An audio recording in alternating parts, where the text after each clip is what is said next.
Welcome to the Learning Pines YouTube. We hope this video helps.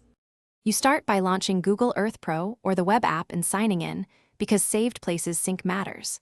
Next, enable the Layers panel and the top toolbar so the historical imagery toggle is visible. Connect to the internet for imagery tiles to load.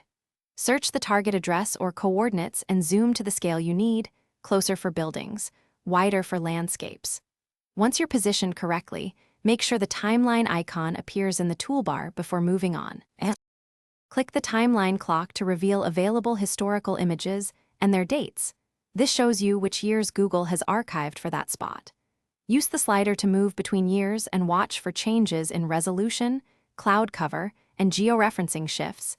These affect interpretation. Adjust imagery opacity to compare with current basemap layers, and toggle other layers like borders or labels to contextualize changes. Once you identify the best frames, bookmark or save them to a project or My Places for deeper analysis.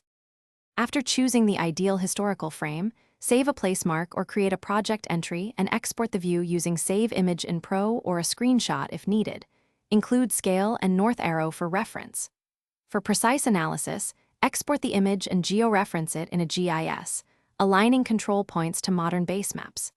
If you can't find expected dates or imagery looks blank, clear the cache, reload tiles, try alternate zoom levels, or switch between Pro and Web. Those steps often resolve missing or misaligned imagery.